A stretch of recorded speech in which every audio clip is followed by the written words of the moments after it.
Hey guys, it is easy to go negative, especially with the last year that we have had. Looking back at 2025, it was definitely a challenging year. And over the Thanksgiving and Christmas break, I kind of reflected on just where we are with the markets, where we are with interest rates, tough to find real estate deals, tough to raise money, and feeling a little bit sorry for myself. Maybe you are too. And when I feel this way, I typically will take some time to think about, all right, well, what's good happened? What good happened this year? How can I rewire my brain? How can I, jumpstart the negativity? Because our brains are evolved that way, where we focus on the problems, we focus on what went wrong, we focus on the threats, what's threatening my lifestyle, my cash flow, my income, my assets, like what's going to disturb me. And so those things loom a lot bigger. And so one way to do this is to go through, because I want to challenge you to kind of do the same thing I did. One way to do this is to go through your picture roll, right? Pull up your camera picture, or I looked through my calendar, I looked through my journal.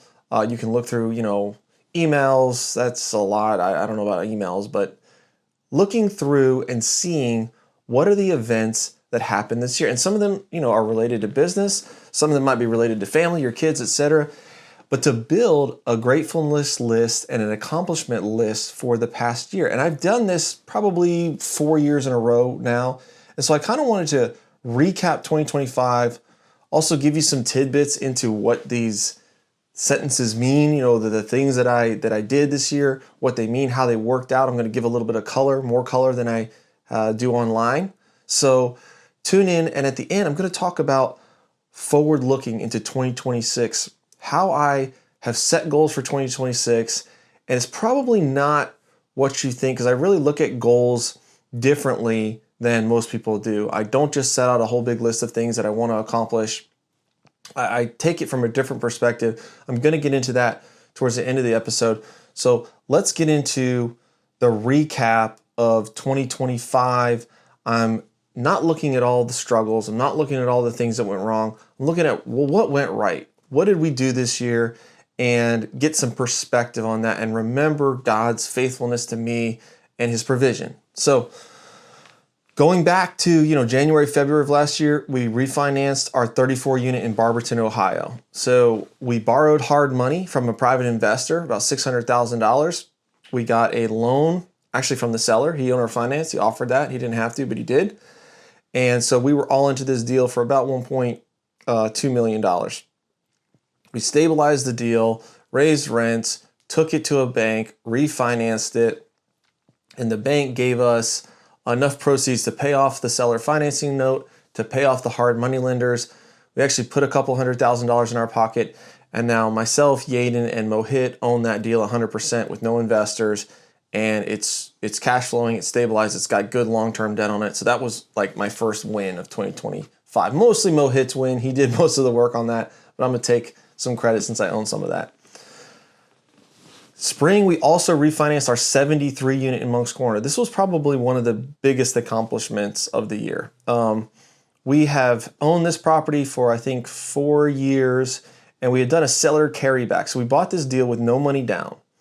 If that piques your interest, go back and listen to a breakdown of that deal, 73 unit in Moncks Corner. But the deal was distressed. We paid the seller, and they held back $1 million in a seller note. Right, so we have to now refinance out our underlying loan. On top of that, we've got to pull out $1 million in refinance proceeds to pay off the seller. And so this is a problem that we've been working on for about 4 years, and we finally succeeded this spring.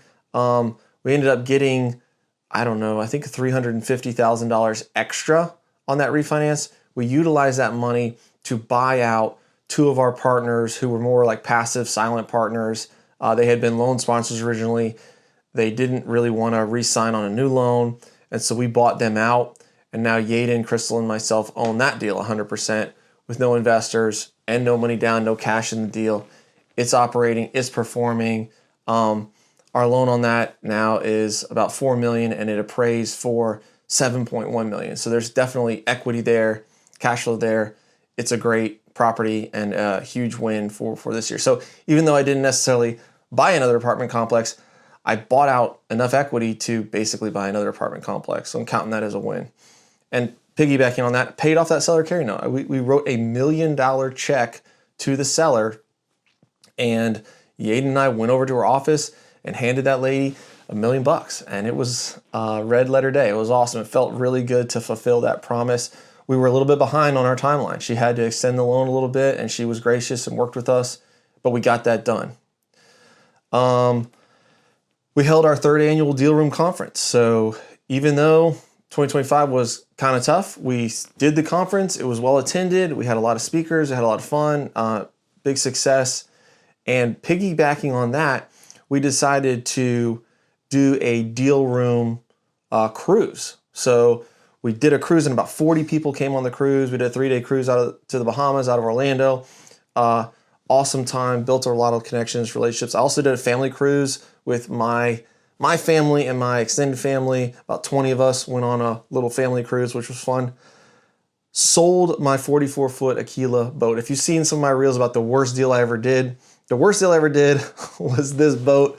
This was a boat that I bought 4 years ago, and bit off a little more than I could chew. We had set it up sort of as a partnership. We were going to rent it out and use it, and it worked pretty well, actually. We were renting it on Airbnb. We were chartering it out through a captain, and then somehow the engines blew. We don't know exactly why or how. We never got the story. They just said they just blew, but 2 engines don't. Anyways, I'm not getting into that, but the engines blew. So not only do we have to fix these engines, which we were denied on our insurance claim, now our boat is out of commission, and these engines had to come from Italy. And I mean, basically the boat was out of the water for a year. And just because the boat's out of the water doesn't mean you don't have to pay the mortgage and the slip fees and the taxes and the insurance and on and on and on. And so that thing just turned into a money-eating machine and really sucked the life out of my 2024 and some of 2025. But we sold that early 2025. That was a phenomenal day to get that mortgage paid off, the slip fees, all the ongoing expenses, don't have to deal with that anymore. Huge, huge learning experience. And guys, I'll tell you, if you want to buy a depreciating asset, don't use debt, right? Don't use debt to buy Lamborghinis and Ferraris and boats, and learn from my bad example there. You know, if you want to buy the toys, fine, but when you're buying a depreciating asset, it is really, really tough, because the longer you hold it, the less that it's worth. Full tax abatement. So if you live in South Carolina or North Carolina, I know this works in these 2 states. Pay attention to this. Our taxes were $130,000 a year across 3 properties that we did this tax abatement program on. These are 3 apartment complexes. And what you do is you partner with a nonprofit, and it gives you nonprofit status, and you write the nonprofit a check for 20% of what your tax liability would have been or was.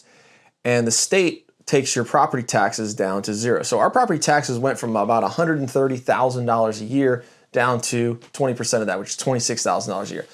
Not only does that put, $100,000 a year more in cash flow in our pockets and investors' pockets, but it also raises the value of the complexes, because that is transferable. And we got into the program, we're set up. So even if they roll back that program, we're still grandfathered in. It took us a year to do that full tax abatement process, and cost us some money, I don't know, $25,000 in legal fees to get all that done, but we got it done and raised the value of those complexes by over $1.5 million. I mean, when you take that bottom line NOI, you divide it by the cap rate of those properties, you're pushing the valuation of those buildings up, adding to our net worth. Cash out refinance on 108 units in Houma, Louisiana. This was one that we bought a little less than 2 years ago in a high interest rate environment. It was an insurance play. We raised $1.2 million in cash from investors, and then in 18 months, we had raised the rents. We had replaced all the electric panels to lower the insurance costs. We'd gotten it out of a flood zone. We've done a bunch of things to increase the NOI by a couple $100,000, and that thing increased in value on the appraisal by $3 million. This allowed us to go back to the bank and cash out the underlying loan and return the full $1.2 million to all the investors. So now we own that deal. The investors are still in the deal, but we don't have obligation to them as far as, we have 1.2 million of their money in the deal. It's cashed out. Now it's cash flowing anywhere from $10,000 to $20,000 a month, and that gets distributed 50-50 to the investors and to the GP side. So huge shout out to the team that did that. That was mostly Caleb Rowe, Wes Walker, Rob Ryberg, and BJ Simpson took the lion's share lead on that and did a great job, just crushed that deal. Sold Howell Court Apartments. Talking about another bad deal I did. This was a D-class apartment I bought in Columbia, South Carolina, 34 units.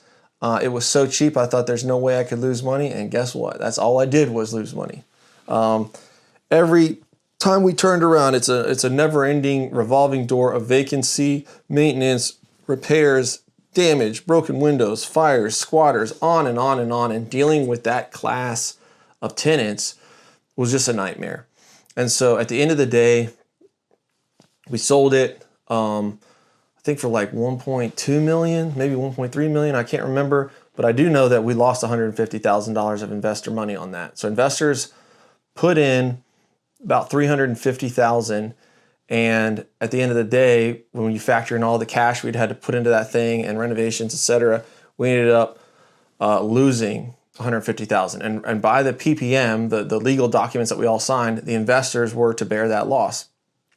However, Yaden and I decided to split that loss and make the investors whole, and some of them were grateful, some of them really weren't grateful. They're just like, whatever, dude, that deal sucked, and thanks, but no thanks. So it was just a tough deal all around.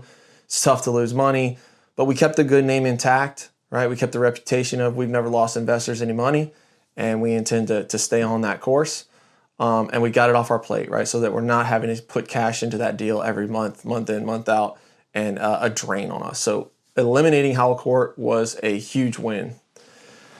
We brought our property management in-house on the South Carolina property. So we have 2 apartment complexes in Moncks Corner, and we took the property management in-house the beginning of 25, and we're profitable. It's going well. Our occupancy is good. Our expenses are down. Our maintenance guy is amazing. Our on-site property manager is great. Crystal is running asset management, and we're cash flowing, and it's ticking along. And not only are we cash flowing on those properties, we're actually accruing money in the property management company, which is cool. And so that's given us confidence to manage our commercial assets, and just anything that we have, that's in the South Carolina area, we're managing that in-house just to keep a tighter grip on expenses and doing the best we can for the properties that we already own. Raised $1.468 million for my debt fund with Rehab Wallet. That's a partnership. So that's a first position mortgage fund, and investors can put in, $100,000, $200,000. They make an 8% return every year. They get paid every month. The fund is also liquid, where they can pull their money out anytime. Get this, guys. I had an investor that put about $250,000 into the fund, and Monday, he wrote an email and said, hey, I need to withdraw $100,000. I helped him get the paperwork into the fund to get the money out. And they said, okay, yeah, we'll process it. Remember, our timeline for capital return is 90 days. Today, which is Wednesday, 2 days later, he's got his $100,000 back. So the liquidity of the fund is really, really good. They do ask for 90 days, but usually, I've gone through this many, many times with investors. They're getting their money back within 2 weeks or less. In this case, it was 2 days, which is pretty incredible. So, but yeah, that fund is clicking along, been in existence for 6 years now, paying distributions every single month. Investors are loving it, and we've got about $1.5 million. I'm a little short. I wanted to raise $2 million. If you saw my reels about my challenge with Chad, I did not hit my goal there. Luckily, I'm making some money through the fund, so I can offset my costs if I got to send Chad to Paris. But he's definitely not sending me to Disney World. I didn't make the cut on the $2 million. Loaned out over $2 million in hard money loans on my own. So this was something that I had started in 24 and ramped it up a little bit more in 25. Learned a lot of lessons with the hard money lending on my own. Made some great returns, made some good deals. But with the way things have gone, some of those loans have been extended and extended and extended. And yes, we're making money on extension fees, but it's tying up the capital. And so I'm kind of realizing hard money lending on your own, there is no liquidity, right? You cannot get that money back unless they sell the house or they refinance it, or you, God forbid, foreclose on the home or take it back and then sell it. All that is not liquid, right? And so thinking about the debt fund, I actually had to pull some money out of the debt fund towards the end of 2025 because I had a larger tax liability than I thought I was going to have. And it was really nice to be able to send them an email and have them wire me some cash so that I could pay my taxes instead of it being stuck in a personal hard money loan. So I really saw the benefit of doing a collective basket of hard money loans where there is liquidity for the investors. Purchased and sold 43 houses in Decatur, Illinois. So met a contact through the deal room who is in Decatur, Illinois, does a lot with low-end houses and could buy portfolios of houses for like $7,000 to $15,000 a piece and then flip them for $20,000 to $25,000. And I was his partner on that. So I would loan him the money, source the capital for him to buy these portfolios, and then he would flip them and sell them, and then we would split some of the profits. He got a bigger split than I did, but I made money on that, and we were successful with that. I started going to my 113 unit in Moline, Illinois. So this is a deal I've also owned for 4 or 5 years now, and it's in Moline, right? Kind of a hard city to get to, 600 miles from where I live, and there's no good direct flights there. But I made the commitment, like I'm going to go up there every month. And so, October, November, December, I flew up to Moline. I walked the property with the maintenance guys and the property managers. I made checklists, and then I would fly home the next day. And then the next month I'd come back up. I'd check on what they got done, check on the progress. And guys, this property is really looking way better. And keeping it on track. I'm actually going back up to Moline in next week. So every month I'm going up there. We listed it, and we've already got an offer on it. So we'll see what happens if that thing goes under contract and closed, but we got an offer on the property. That's a great thing because that's one of the ones that it's a one-off deal. It's not close to anything else in the portfolio, and I want to shed that. Pickleball. Let's talk some pickleball. I won 2 pickleball tournaments and I medaled in 2 more. I'm not talking about the ones that I lost and got my butt whooped like going down to Florida, but played some pickleball, which is good for my health, good for my mental health, staying in shape, really enjoying that. Lifted weights, going on the fitness track. Lifted weights for an hour 150 times last year. So I go to the gym 3 times a week. I've got a trainer so that I show up because I know myself. If I don't have a trainer, I'm not going to show up. I will make an excuse. I will do whatever it takes to not go to the gym. But since I got that trainer, lifted weights, staying in shape, beating back that anxiety, beating back that stress, right? Physical health, what you eat, how you exercise, how you take care of yourself, it affects so much. So between the pickleball and the lifting weights, I feel like I did well this year on that. Produced 20 more episodes for this podcast, Unlock Your Life. I was featured on 21 more podcasts, other people's podcasts who had me on as a guest. So continuing to build that brand. Here's one that's unique. My friend could not buy a house. He was renting a commercial space for his business for $3,000 a month, and he was paying almost $2,000 a month to rent an apartment. So he's paying, like $4,000 to $5,000 a month in expenses, and this guy can't get a mortgage, right? And his dream was to buy a house that has a 2-car garage, and because he can run his business right out of his garage, he doesn't need to rent this other commercial space. And so I've known this guy a few years, and we're just, I'm a real estate guy. I want to help him. I'm trying to think it through, et cetera, et cetera. And I learned about sub-2 mortgages. If you're listening to this, you probably know what that is. If you don't, it's where you assume, well, you don't really assume. It's like you buy a house subject to the existing mortgage. So the person that's selling the house has to stay on the mortgage, and you assume that mortgage, and you start paying that mortgage for them. And within, 5 to 6 years, you've paid down the balance, the property's appreciated, you've gotten your finances in order, and you can refinance them out. And so that's what I did for this guy. And so his outflow went from about $5,000 a month to $2,700 a month. That's his mortgage, taxes, insurance, all in is about $2,700 a month. And he owns a beautiful home. It's a 5-bedroom home in a new community. The house was built in 2022, hardy plank, nice 30-year architectural roof, pretty much brand new AC. It's a beautiful home, especially compared to a 1-bedroom apartment. And he's now building equity. He's participating in the market. And I looked on Zillow. That house has already risen in value by about $20,000 from when he bought it. Now, I don't know what it will sell for, but I know that in 5 years, that house will be worth more because we got it at a good price. Because back in the spring of 2024, prices were kind of down, or 2025, kind of down, and they're still a little bit down. But I know they're going to come back, and rates are going to come down, and this will be a blessing for this guy, even if I have to help him refinance it. We'll see what happens. Partnered with a landowner. So one of my goals for 2025 was to work on some development and build my skills in that arena. And I partnered with a landowner on 68 acres in the Charleston area. And we are working on an industrial park out there. And so, I just worked it out with him to work with a engineering firm that's doing all the rezoning and the testing and the surveys, et cetera, and taking that property, because once we cross that gate to get it fully entitled, that value goes up by 60 to 90% on that land. And then we're going to sell the land, and it'll be a good thing for me. It'll be a good thing for the landowner. And so that is something that I'm learning how to walk through that process with meeting with this firm, and it's a cool opportunity.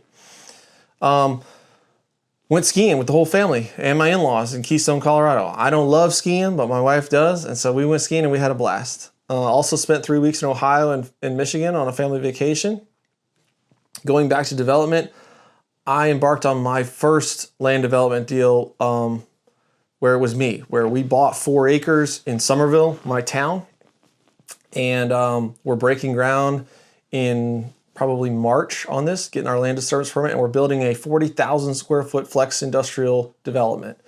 So this will be small bay flex, and to do this deal, I had to raise $1.5 million from investors, and it went good. It went really well. We got the money raised in about a week, which was amazing, and we already have 10 of these units pre-sold, which is good. That helps me with the financing in the bank, and I hold the majority stake in that deal. So that is something that I'm excited that I made it happen.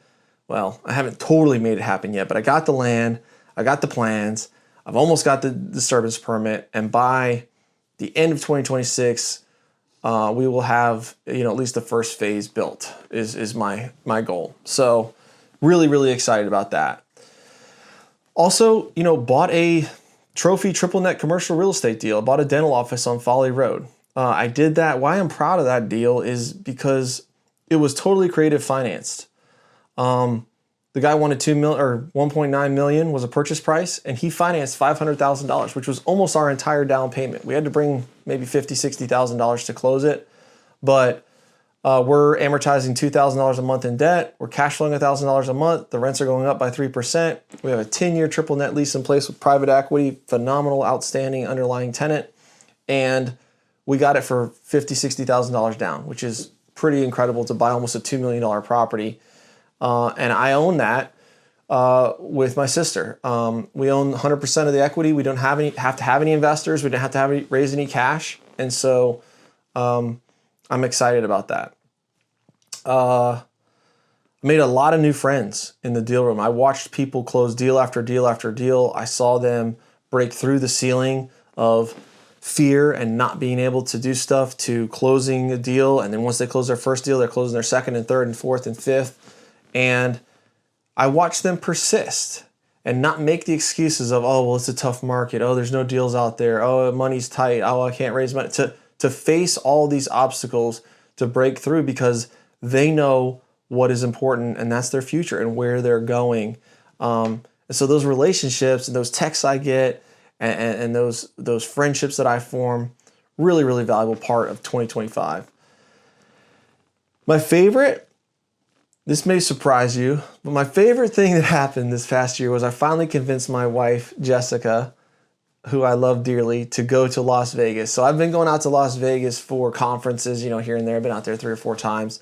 And I'm telling her, like, hey, Vegas is cool. Like, you'll enjoy it. The hotels are beautiful. It's a fun time.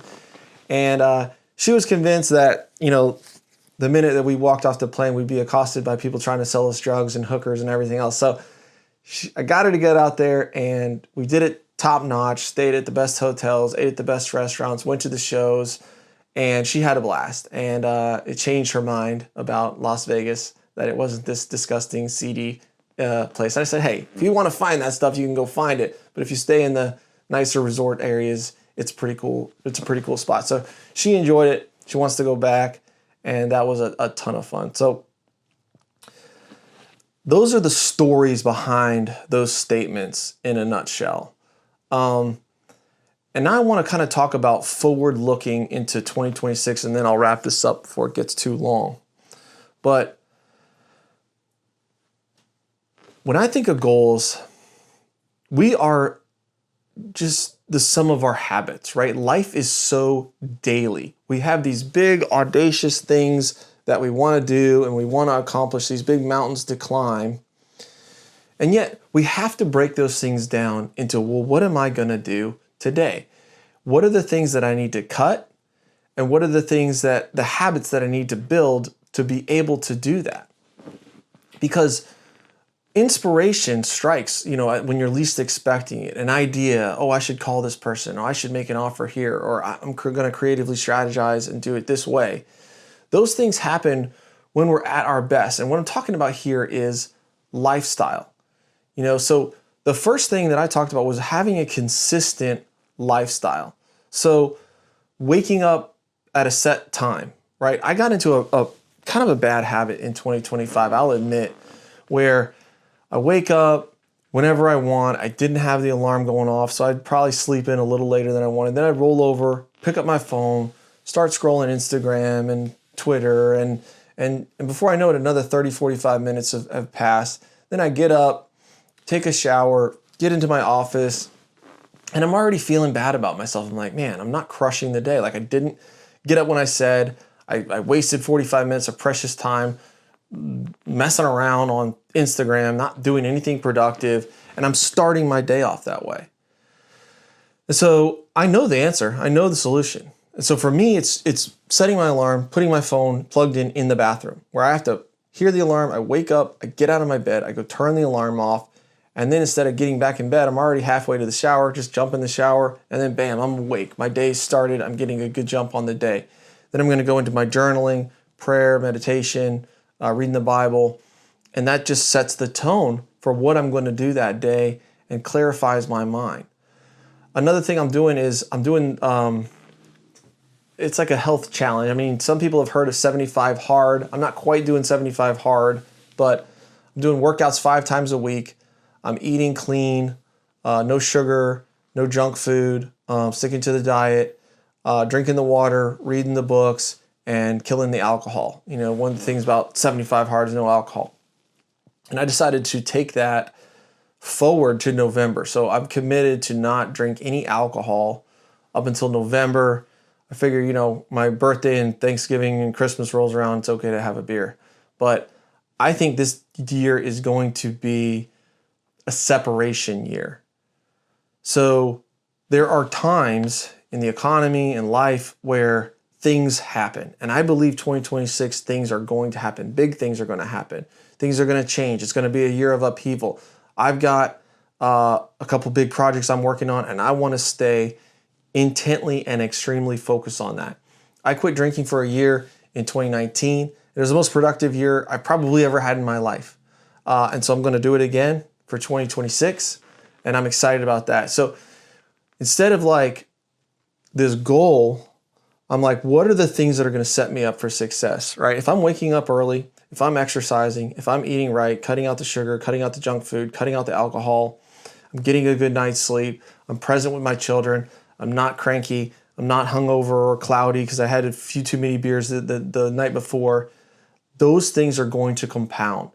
And when the opportunity strikes, I'm going to be feeling good. I'm going to be in the right headspace to handle that. and I'm going to be strong. I'm going to be fit. I'm not going to be stressed out. I'm not going to be anxious because I'm taking care of those things that are so simple and so daily, but most people don't do them. And most people don't achieve the goals and success that they want to because they're not willing to implement the discipline of the small habits that build up to those things. So that's what I wanted to say as far as a little bit of a different take on goals. I want you to think about what are the habits, just 2 or 3 habits that I really want to implement this year. I think one of the things that Alex Hormozy said, which is really valuable, is he dedicates 3 to 4 hours a day in the morning, his first couple hours, to work on his most important thing that he's working on, his one thing that he's working on. And I've noticed that in my life. My morning hours are the most productive. The stuff that I can phone in, like going to the gym, taking a phone call with somebody, or whatever else, like, oh, I need to pay bills or do my checklist. Like, I can push that off to the afternoon. But when I'm at my best, I want to dedicate that for the morning. And spending those couple hours intently working on that, like, that's a habit. Like, okay, I'm going to spend 2 hours from 8 a.m. to 10 a.m. or whatever it is, and I'm going to do broker outreach. I'm going to do investor outreach. I'm going to underwrite deals and make offers. Whatever it is that you want to accomplish this year, what's the habit that's going to get you there? And how are you going to set aside dedicated time, your best time, to do that and make it a priority? That's a habit. So going back to goals, I do have a couple, not many. I really only have 2, maybe 3. Number 1, I will successfully complete 20 units of my flex development deal. Going back to the one thing, it's the focusing question. If you've ever read that book, what is the one thing that if I accomplish is going to make everything else in my life easier or completely unnecessary? So this flex development deal is very profitable, or it can be if I execute it, right? At the end of the day, it's almost got a 50% margin in this deal.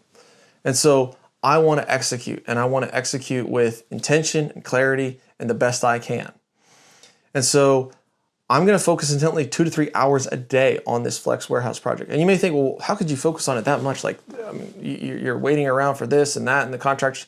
No, because if I'm focused on that, I can make it better, right? I'm going to go out and get one more bid. I'm going to go out and get one more quote on something. I'm going to spend time researching that supplier. I'm going to find the right garage doors that I want to use.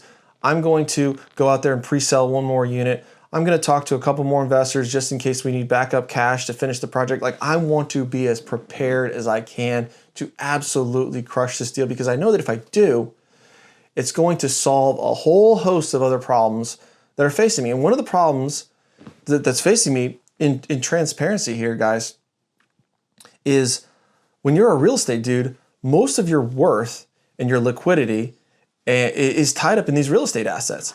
And newsflash, a lot of even the cash flow that comes from these real estate deals has to be reinvested into the real estate deals to replace roofs and parking lots and maintenance and repairs and on and on and on. And so what I'm looking to solve in doing this flex development project is to get a pretty large war chest of liquidity, right? So if this deal makes me multiple 7 figures, right, I don't want to plow that into an illiquid asset, right? I want to plow that into a liquid asset, whether that be my real estate debt fund, whether that be into even the stock market potentially, where it's something that it can grow, it can make a return. Maybe I'm not maximizing it if I went out and bought another $20 million worth of real estate, but I can sleep better at night, right? I have more liquidity. If something goes wrong and I need to pull $500,000 in cash out of an investment, I can, right? I can't go and pull $500,000 out of my 73 unit in Monk's Corner. It's there, the money's there, it's mine, but I can't access it unless I sell that property or refinance that property or whatever. And that's, I don't want to refinance it. So that's something that if I do that, it solves, like, okay, where's my kids' college funds coming from? Where's my, retirement? Where's my emergency fund coming from? Like, if something really, really bad happens with the amount of real estate debt that I have, am I prepared? Am I totally prepared? And I have liquidity, but I plowed some of that liquidity into my private money lending. That's why I touched on I really noticed the illiquidity. I was supposed to be loaning that money out for 6 months. Now it's a year later, and I still don't have it back, right? So I'm thinking those things through, and I'm solving a whole host of problems by focusing and crushing that flex development project. And then the second thing is I want to invest in one more buy and hold commercial deal. Like I want to keep building the real estate side, and I want to buy something that is not going to be a huge hassle to manage. I want to buy something that's a good deal, but mostly I'm buying it because I need the tax advantage. So if I flip this flex warehouse space, I'm going to have a large tax liability.